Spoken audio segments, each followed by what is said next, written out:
When it comes to parodying the horror genre, people usually turn to Wes Craven's Scream. It was a clever deconstruction of the horror genre, as well as being somewhat creepy at points, and wasn't insulting to the many fans of the genre. If you want that movie, just watch the Scary Movie franchise. It was interesting and was a huge hit, spawning 3 sequels, all directed by Wes Craven, and a god-awful TV series. However, the movie that I'm reviewing is fairly recent, but still incredibly underrated. It follows similar themes to Scream, where it deconstructs the many cliches that plagued the horror movies of the late 80s and early 90s. With Final Girls, it's similar, but it's done in an extremely creative way that doesn't seem like a ripoff of Scream and works extraordinarily well. A young woman named Max survives a car crash that unfortunately takes the life of her mother. Said mother was an actress that was unfortunately typecast in a 1980s horror film, Camp Bloodbath, similar to Friday the 13th. The film is being screened at a theater and she decides to begrudgingly go. Unfortunately, the theater is set aflame and her group of friends decide to take an emergency exit behind the screen. However, they are then teleported into the movie world of Camp Bloodbath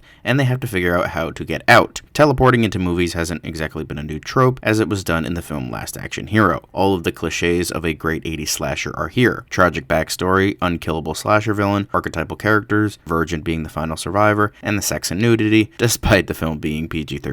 It makes fun of these cliches in a fantastic and over-exaggerated horror world. The characters are overly goofy and the acting is purposefully awful, but what really holds it together is, unlike most modern slashers, is that the main protagonists are actually really good and enjoyable to watch. The drama that goes on between them is actually really good. They have good chemistry with one another and you feel like they're friends. What is also great about this movie is the touching story arc between Max and her mother, who appears in the film within the film but as the character and not necessarily her mother. It's interesting how they play off of each other and how Max refuses to see anyone else but her mother. It's one of the highlights of the film. This is clearly a film that has a lot of heart in it, and not just from the director, who probably loves the horror genre, but in the film itself. This definitely feels like a love letter to the old slasher films of yesteryear, but is willing to see the flaws of said films in a great and clever way. It definitely is this generation's Scream, but unfortunately hasn't received that big of an audience like Scream did, mainly because it was direct-to-DVD and video on demand. However, if you like Scream and old school slashers, then you'll probably like this movie.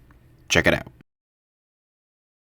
After realizing how much I compared this film to Scream, I ultimately decided to revisit this one due to the 2 incredibly mediocre sequels that the Scream franchise got since then, and meta movies being very big now. But with meta shit being big, it's interesting how The Final Girls hasn't gotten some sort of re-examination, whether that be in a good or a bad way. It's got a notable cast. Not really A-listers, but it's got some known people like Malin Ackerman, Thaisa Farmiga, Alexander Ludwig, Thomas Middleditch, and Adam Devine. Those names do at least hold a little weight. Maybe it's because the director's next film was an unfunny comedy movie, ironically another person going into a movie and experiencing the events of the movie, and it looks like the next film will probably be that way too. I just find it weird that The Final Girls has kind of been forgotten in this day and age when it shouldn't have been. But maybe I'm only remembering it being great and it wasn't, and it doesn't deserve re-examination. And with that,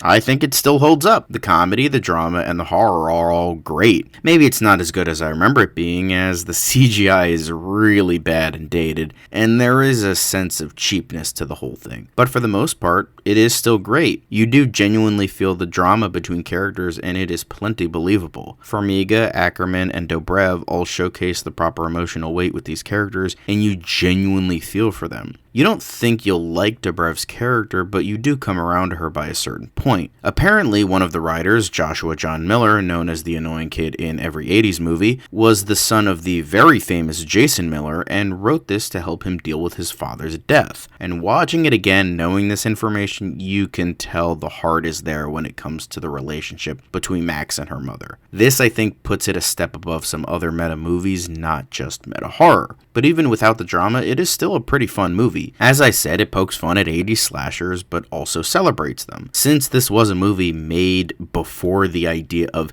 hating the fans was cool, this feels like a love letter to horror movies and their community, despite the horror nerd dying before the midpoint, but it was more for comedic effect and subversion of expectations rather than hatred. If I had anything else negative to say, I would say the pacing is a bit too quick and some of the scenes feel a bit disjointed. but for the most part, this movie holds up. The comedy is good, the acting of the 80s characters is hilariously over the top, the horror from what we see of it is actually quite good, the acting is genuine in terms of the protagonists, and it's a fun time with quite a bit of heart. I would still recommend it. Plus, those bloopers and alternate takes from Adam Devine in the credits are absolutely fucking hysterical. I've only had sex with a time with my cousin Heather. Honestly, that wasn't your fault, and I